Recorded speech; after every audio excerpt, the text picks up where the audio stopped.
Chapter 23. A man who was Ove and a coach that never got there. Every man needs to know what he's fighting for. That was apparently what people said. Or at least it was what Sonia had once read out aloud to Ove from one of her books.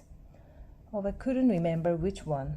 There were always so many books around that woman. In Spain, she had bought a whole bag of them, despite not even speaking Spanish. "I learn while I'm reading," she said, as if that was the way you did it. Ove told her he was a bit more about thinking for himself rather than reading what a lot of other clots had on their minds.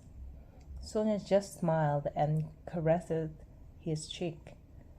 Then he carried her absurdly oversized bags to the coach, felt the driver smelling of wine as he went by, but concluded that maybe this was the way they did things in Spain and left it at that.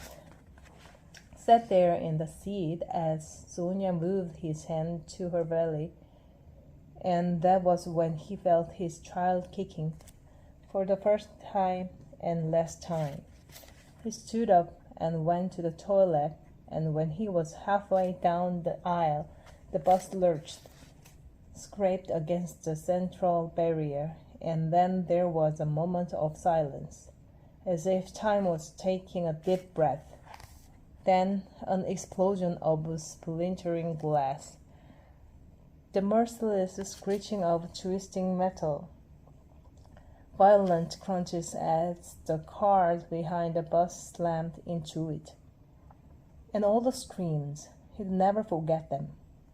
Ove was thrown about and only remembered falling on his stomach. He looked round for her, terrified, among the tumult of human bodies, but she was gone. He threw himself forward, cutting himself under a rain of glass from the ceiling, but it was as if a furious wild animal was holding him back and forcing him down on the floor in unreflecting humiliation. It would pursue him every night for the rest of his life, his utter impotence in the situation. He sat by her bed every moment of the first week, until the nurse insisted that he shower and change his clothes. Everywhere they looked at him with sympathetic stares and expressed their condolences. A doctor came in and spoke to Ove in an indifferent, clinical voice about the need to prepare himself for the likelihood of her not waking up again. Ove threw that doctor through a door that was locked and shut.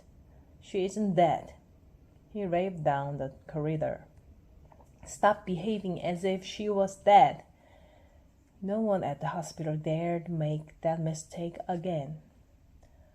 On the 10th day, as the rain smattered against the window and the radio spoke of the worst storm in several decades, Sonia opened her eyes in tortuous little slits, caught sight of Ove, and stored her hand into his, and folded her finger in the palm of his hand. Then she fell asleep and slept through the night. When she woke up again, the nurses offered to tell her, but Ove grimly insisted that he was the one who would do it. Then he told her everything in a composed voice, while caressing her hands in his, as if they were very, very cold. He told her about the driver smelling of wine, and the bus veering into the crash barrier, and the collision, the smell of burnt rubber, the ear-splitting crashing sound, and about the child that would never come now.